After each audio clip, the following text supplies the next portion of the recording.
আসসালামু আলাইকুম।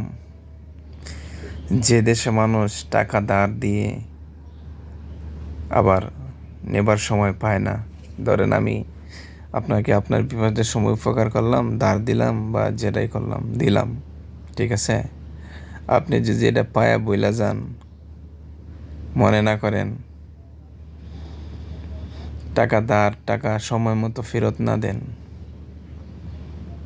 এটারই কি বলে, মানে আপনার জবান ঠিক নাই, মূলত এক কথা।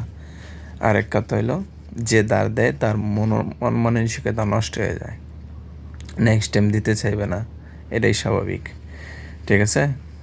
আর বাংলাদেশে এই জন্যই বর্তমানে সুদের হার, সুদ এবং সমিতির কিস্তি গণহারে বাড়তেছে, কারণ এটি হারাম। সুদ খাওয়া হারাম একদম। সুদে টাকা দিলে মাসে একটা চিন্তা থাকে যে টাকাটা দিয়া দিতে হইব, আর ধার দিলে চিন্তা থাকে না, দিতে তাই সমস্যা কি, আজ দিমো না কাইল দিমো না পরশু দিমো, দিতে তাই। আর সুদের এলে চিন্তা দেয় না, দিতে দাও তুমি, সমস্যা নাই, মাস যাইব 1200 টাকা বাড়বো, ঠিক আছে, 5 মাস গেলে ওটু আসল উইটটা দেব, লাভ তুমি পরে দিলে দেও, না দিলে নাই।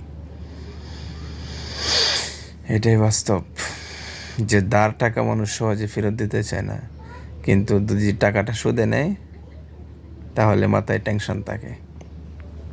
এই জন্য দেশে সুদের হার বেড়ে যেতেছে। টাকা, যে মানুষটি টাকা সুদে লাগায় তারা ইচ্ছা করলে ধার দিতে পারে। আর ধার দিয়ে কি বেড়ে টেকবো আপনার কাছে? আপনার প্রতিদিন এফাও ধরবো, আপনার বাসাত গিয়ে ঘুরবো, বাইরে গিয়ে ঘুরবো, যে ভাই টাকা দেন, ঘুরবো না।